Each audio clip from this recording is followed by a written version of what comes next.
Isemalengelengeni emzimkhulu wezoRhatsha eAuckland Park eJohannesburg kulapho iphehlelwa khona ipoto yendaba zandabamanje nanzi ezijujileko.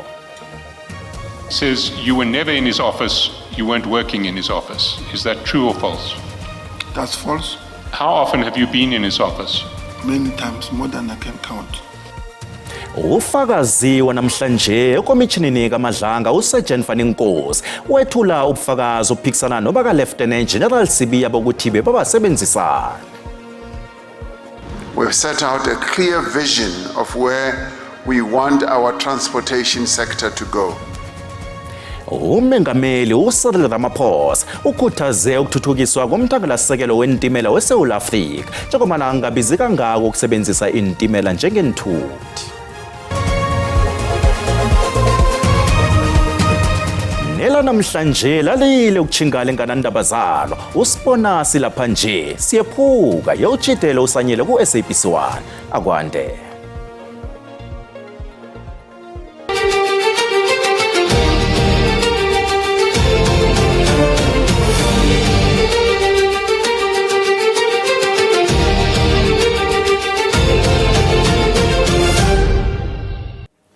Ufakazi uF owaziwa ngelika Sergeant Fanny Nkosi ubuyile ekomitjhinini kaMadlanga wafike wazihlambulula efakazini besekela lika Commissioner wamapholisa elijanyisweko uLieutenant General Shadrack Sibiya ngokunikela ngobufakazi obuphikisana nobufakazi bakaSibiya bokuthi uNkosi kabe amsebenzisani wakhe kwesibili nokuthi kanengi uNkosi beyangasebenzi ngomyalo kaSibiya. uNkosi lipholisa hlangana nokhunye elivezwe ngakho ekungubonakala emakhemereni elusileko aphuma emzini kakatiso Katie Mulife aphethe ipaperback. Ikomishini kaMadlanga ibona ufakazi F onguSergeant Fanny Nkosi anikela ufakazi ophikisana nalobu obethulela lisekela kaCommissioner elijanyisweko uLieutenant General Shadrack Sibiya. uSibiya ubetshela ikomishini kaMadlanga ukuthi Sergeant Nkosi ubengasemuntu omsiza konofana amthumako ukuthi amenzele okuthileko.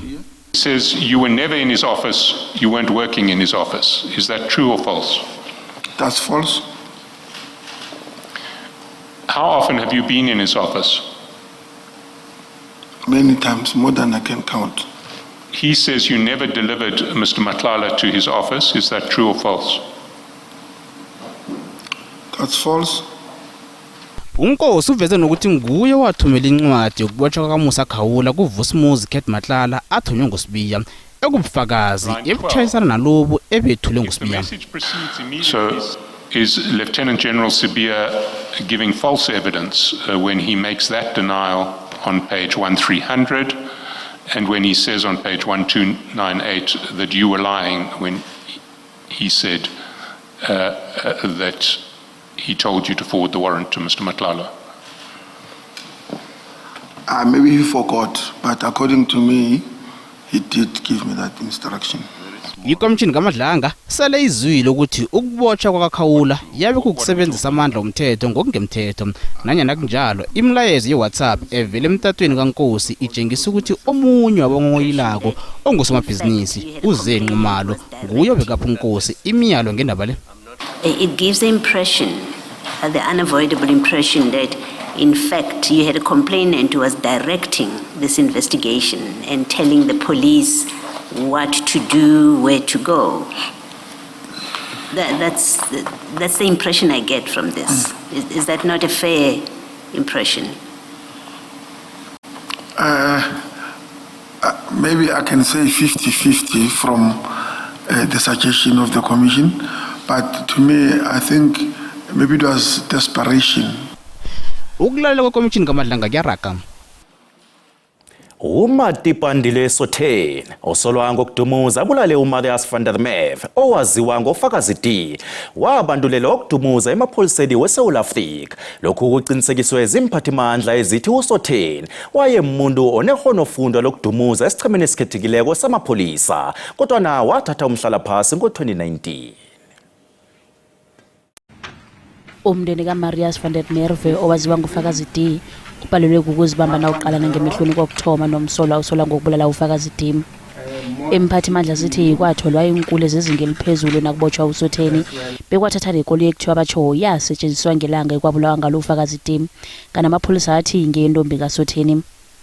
Kukholakala ukuthi uSotheni wathatha umhlalaphansi njengomdubulo obandululiweko ngo-2019 wayokusebenzela umndeni owaziwa ke-Houghton njengokati.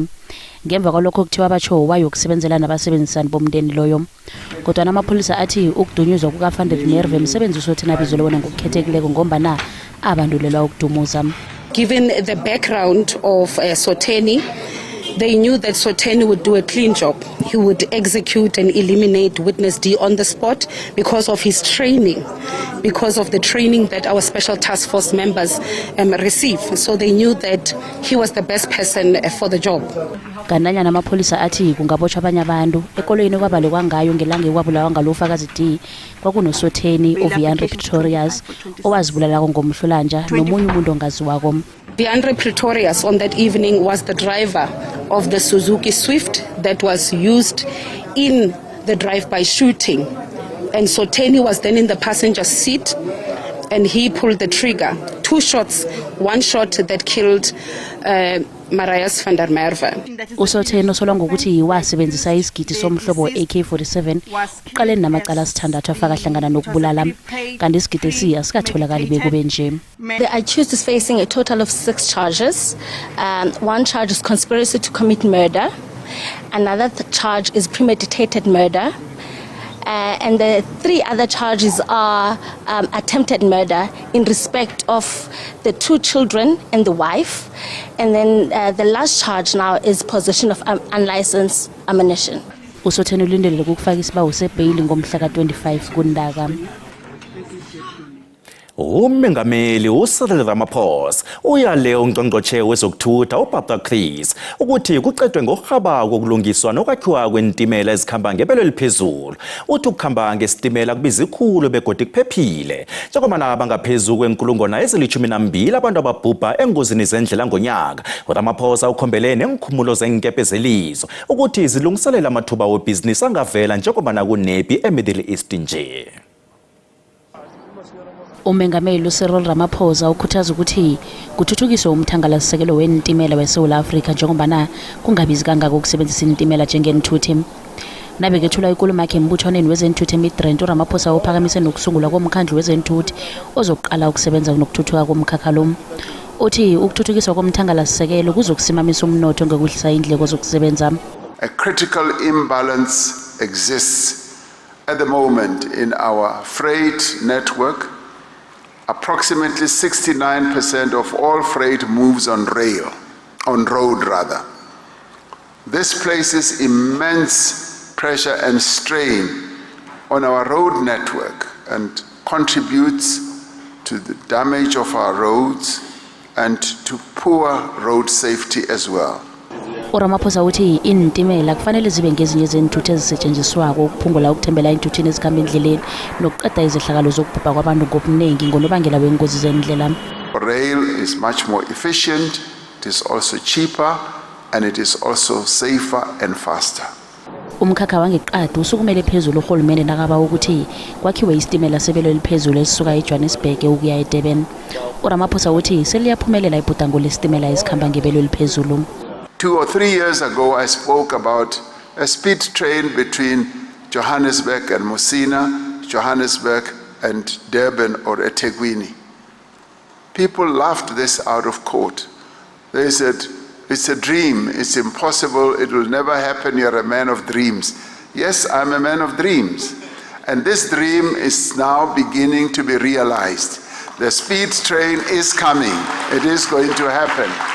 Kanti njengoba ipi yeMiddle East iphazamisa ukukhamba nokulayitshwa kwemithwalo ngemkhumbi nokuhwebelana kwamazwe ngamazwe, uRamaphosa ukhombele ungqongqotjhe wezenthuthi uBarbara Chris ukuthi aqinisekise ukuthi ingikhumulo zenkepe zeSouth Africa zikulungele ukwamukela imithwalo evela ephasini lonke. Nasibuya entolo.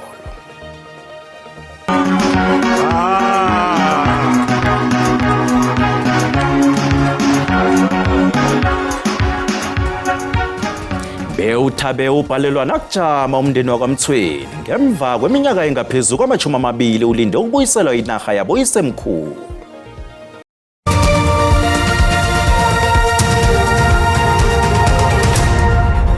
Zisakhona indaba laphambukile nazikuphundileko siyatholakala ku-YouTube, SABC+, TikTok, X naku Facebook. Asitake nazo.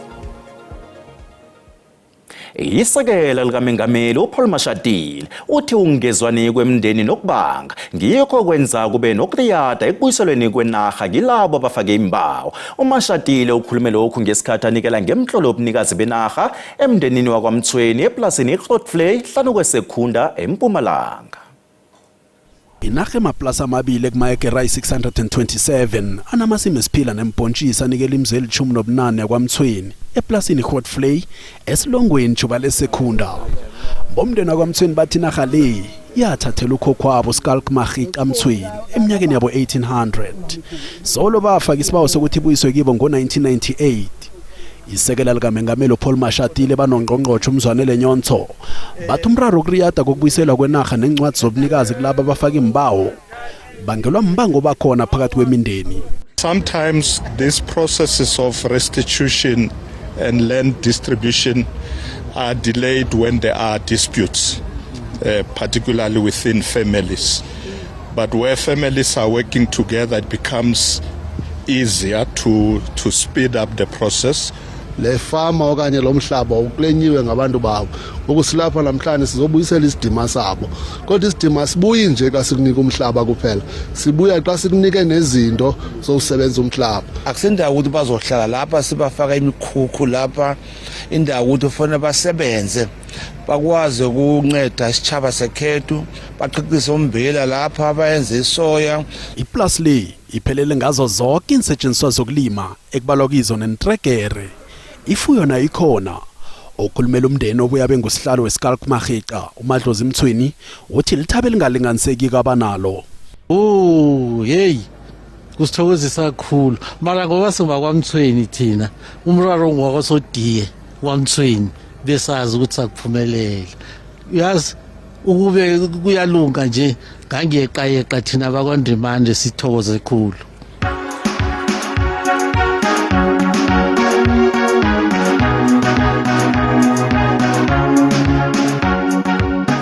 Inkosana yendawo uKhanget Mahlangu uthi inengi inarha yabo bamkhulu wakhe kusafuza ibuyiswe. Nayibuyiswa kufanele ibuyiswe yonke ingabuyisi igeswana njenganje kubuyiswa laba kufana nelotho ngamanye amagama ngoba na ufakileko nayibuyileko kubuya leyo kanti esikhathini esiningi la sifake ngobuningi umbango wenarha kodwa na kuze kube nje khona ke sithoma ukubona ukuthi nangambala kusho ukuthi kuyathoma iyabuya kancane mhlambe kuzakuthi kuphela iminyaka elisumi izabe seyibuye yonke inarha boba mkhulu. Endabeni ze-SABC nginguComfort Masombuka ngikubikela ngisemaplasini eGrootvlei juba langeSekhunda eMpumalanga. Abomasipalata abahlanu beMpumalanga ekubalwa kibo umasipalata weMalahleni, iGovernor Mbeki, iLikwa, iCity of Mbombela neThabachwewu babalwa hlangana nabomasipalata abakolota kakhulu pheze imali engaphezu kwe-62 million yamaranda ngokutshiwo kwe-Eskom. Abomasipalata abali-18 babhalelwa ukubhadela iinkwelete zabo ngenyanga ezili-18. Ukuzithungelelela igezi ngokungemthetho, ukoniwa kwemthangalasisekelo, ukwetshwa kwendambo zegezi kunye nemthangalasisekelo ehwahlapheleko kuhlangana nezinye zezinto ezibangela ukwanda kwesikolede sabomasipalata. Ngokutsho kwekampani ephakela igezi abomasipalata aba sebaneenyanga ezili-18 bangabhadeli iinkwelede zabo. And we know that there's some who are not really affording owing to infrastructure which is aging, illegal electricity collections and so on. But at least that we constantly want them to ensure that at least at the end of the day they pay their part. Umasipalata weMbombela uhlangana nabomasipalata abakolota i-Eskom kodwana umasipalata lo ubekwe ngaphasi kwehlelo lokuhlangulwa enkweledeni isikhwama sezemali. What we are doing as a city, we want to prioritize the Eskom debt. Each time we get money, before we use it for any other services. Nanyana izakhamuzi ziyifumana igezi kibo masipalata kodwana izakhamuzi zakamahushu ziqalene nobudisi ukufumana igezi ephuma kwa-Eskom. Safelwa itransformer yasha. Sahamba saya ka-Eskom. Sayocela Eskom wathi ufuna 94,000. Wathi ufuna imali yonke iphelele. Sesihlulekile vele asanamandla sihlalele sinyameni. Mimizi engaphezulu kwekhulu ehleze bomnyameni kanti nemizamo yabo yokulinga ukufumana igezi ibonakala iwela phasi. Siyahijackwa timoti, sibonga inkunzi, yonke lento lenjengaleyo. Because kumnyama. Sivuka ebusuku sizama kupheka ukubasa umlilo ekuseni ndokwa ngabo 3 ngabo 4 sizame ukubasa umlilo ukuthi sizokhona kuphekela abantwana. Ibhalile imizamo yokufumana iEskom ukuthi izokuphawula endabeni le. Ungqongqotjhe wamandla negezi uHosien Tsuramhub uthi bazokuqeda ukunande ukucima igezi i-load reduction endaweni zaKwaNdebele nange izakhamuzi zingavumela iEskom ifaka amamitha amatsha emakhaya wabo. Umphakathi uthe uzokusebenzisana nabo sokontraka nange kukalungiswa umraro wegezi endaweni le. Ungqongqotjhe wegezi namandla uHosien Tsuramhub usejimeni lokuqeda umukghwa wokuthi abantu bazihlanganisele igezi ngokungemthetho endaweni zesabelo salokhu yasaKwaNdebele eMpumalanga. uRamaphosa uthi abantu bangafuni ukubhadala igezi bakoloda uEskom imali engange-108 billion rands enarheni yonke. Lokhu athi yinto ephazamisa uEskom bona yakhiqize igezi ngendlela efaneleko. Atibulele lela fela kira na ka bopharaphara. Tšhelete ba ikolotang Eskom ke 108 billion rands. Ke tšhelete e leng gore batho ba e leng gore ba tšere sephetho sa re bona ba ka se lefele motlakase ba kolota Eskom. uRamaphosa uthi imitshini esabalalisa igezi e-3600 ithutumbile kulesi siphande seMpumalanga. Lokho okudle uEskom pheze imali engange-470 million ukulungisa. Uthe umonakalo onjalo nawo ungunobangela ukuthi kunande kucima igezi ngesikhathi lapho kuphungula khona umthamo wegezi ephakelwa abantu. Ungqongqotjhe uqinisekisa izakhamuzi bona nazingavuma ukufakelwa ama-smart meter amatsha wegezi kiwo wonke amakhaya okunande kucima igezi angekhe kusaba khona. Urulukisha bothata re tsentšha di-smart meters ntlo ye nngwe le nngwe le batho ba e le gore ba ikgogetse motlakase se semmušong re a ba regulariza kore re ba tsentšha semmušong gore ge re ya pele kwa ge Ramokgopa a sa patele mme ya Ramtshwane a patela ga re timele batho ka moka. Abantu bazakalisa imibono ehlukahlukeneko ngesitshukumiso sikangqongqotjhe. Thina siwogogo imizingi yethu itanda ngezethu nantele siqothelwe abantu laba bafuna ukuzihelebha bakothwe kuthiwa khambani nasirarwe igeza sazi siyakuphi. Minister, I will give you a benefit of a doubt ukuthi lento ekhuluma la uzoyenza namkhanyani ikinga namakhetho mthemba umuntu ngalesi sikhathi mina. uRamaphosa utshele izakhamuzi nokuthi ikhabinethi isaqalisisa ezinye indlela zeminye imithombo yamandla ezifana nesola ukuphungula indleko eziphezulu zegezi. NginguThabo Mthweni eMaphotla, uMasipalata weDr J.S. Moroka eMpumalanga. Asiqale umbono wakho mbukeli ngendaba mraro yokuthi ukunande kucindeliswa igezi kubangwa ukuthi abantu bazihlanganisela igezi ngokungemthetho. Kufuneka kufakwa amabhokisi amatsha okuphungula i-load reduction. Nakumbono wakho elandela mbukeli. Ixesha elininzi uluntu liyakhala kumasipala lufune uziselwa inkonzo. Umasipala ahambele kude eluntwini. Alinde mhla kuthiwa abantu benza izinto ngendlela mnyama abe khona avelayo. Akukhonakala ukuthi ungaberegisa igesi ungayithengi. uRamokgopa akafaka ama-meter box amatsha. Simele banovuma ukuthi nabo babafakele amabhokisi la amasha la nabo bakhona ukuthenga igezi ukufana nabanye abantu. uEskom ufanele uqinise isandla kubantu abarobhayo ugesi nabangawubhadali. Abantu bagcina bentshontsha ugesi nje kungenxa yakhe mhlawumbe ugesi uyadura kakhulu esikhathini samanje. Amakhaya amaningi lezi igubhu azisebenzi ugesi awungeni. Uyadula bafowethu ugesi uthenga ugesi ka100 rand uthole ama-unit ka30 something. uEskom wasibiza sayokuvuselela thina babanjwa abakhwabansileko. Yo hayi kwelisi lizwe lo tutsotsi nyani khwabathenga igesi khwabangazithengiyo khwabazithenga ngendlela ezingeyiyo. Wow. Umbono wonke umbukeli SABC ayizokuthwesa umlando wokuziphendulela kumbono umbukeli. Isekela likaNgqongqotjhe wezokulima uNokzola Qapha uthi abomma bakhuthalele umkhakha wezokulima. uQapha uveze lokho evakatshweni lakhe lokugidinga abomma ephasini zombelele nekulihlelo lokuqinisekisa ukuthi abomma bangena ngokwaneleko emkhakheni wezokulima. Umbikindaba we-SABC uphindile msiza nosokhameri uClass Khosana bafikile nabo bayokubeka indlebe nelihlo ukuthi lithini isekela likaNgqongqotjhe ngale ndaba ekade ibaguguna. Babuthene eholweni yomphakathi yendawo le ukuzokufunda ukuthi bangazibandakanya njani emahlelweni wezokulima begodu nalabo esele bangaphakathi bangasizakala njani ukuthi bagcine baphumelele kilomkhakha. Leli lihlelo lomnyango wezokulima lokugidinga abomma ephasini zombelele. Kanengi abantu abanengi baqala umkhakha wezokulima njengomkhakha ofanele abantu bembaji kodwa iqiniso ukuthi abomma beSouth Africa barakela phambili lokuqinisekisa ukuthi ihlangothi lokudla liyavikeleka begodu nomnotho uyakhula khulukhulu endaweni zemakhaya. Kungakho ke umnyango wezokulima ubuthelela abomma ngokuhlukahlukana kwawo. Our people are poor, are hungry, are unequal. Women are the most sufferers. They must apply. Then we must enforce. Otherwise, if they have not applied, mawungakangu apply, uzo shortlistwa kanjani. Umphakathi ulamukele ihlelweli begodu uthi amahlelo afana nala azokusiza ekulwisaneni nendlala endaweni zemakhaya kunye nekuvuleni amathuba wemisebenzi. Agriculture is amazing. Agriculture is life. Agriculture is everything. Namhlanje siyaphila ngendaba ye-agriculture. Siyadla sisuthi because of agriculture.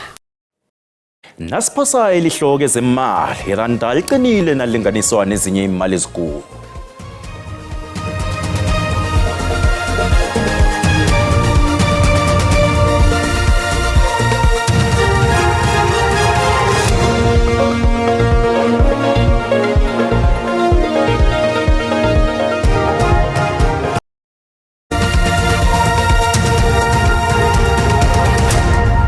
Siloshisa ekhaya ngomvulo sicalele ukuthi bunjani ubujamo bezulu sibona lapha amathuba nge-30% ukusuka lapha endaweni zabo Northern Cape uchinge ngaleke ngeFreystata kanike athi ukukhula ke na ufika ngaleke endaweni zabo Mpumalanga endaweni yeGauteng nangale ngeLimpopo na kezinye indawo ezingaleke ngeNorthwest nge-60%. Kusasa i-60% le siyayibona ukusuka ngaleke kezinye indawo zangaleke kubo Kimberley ukuchinga lapha endaweni zangale ngeMpumalanga Kapa ikungule ozoyibona ekseni khulukhulu ke abantu bacheche khulu nabachayela nge-60% kodwa amathuba wezulu besawabonile lapha endaweni zeMpumalanga neGauteng lapha mijijo edumako abantu bacheche bayelele sifunda sangaleke ngeNorth angithi lapha ngeNorthern Cape.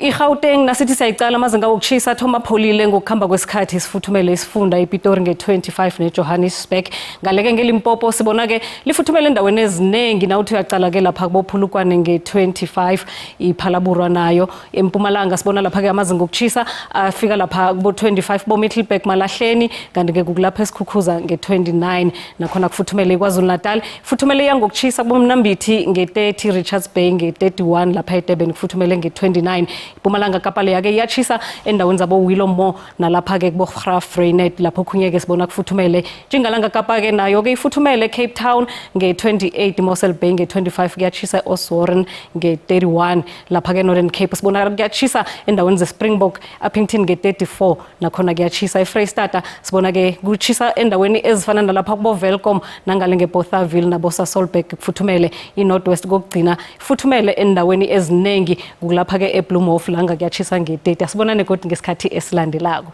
dido.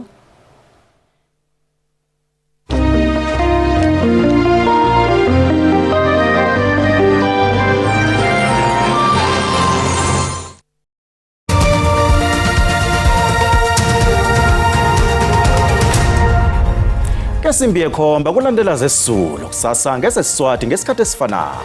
Kiukhobongile.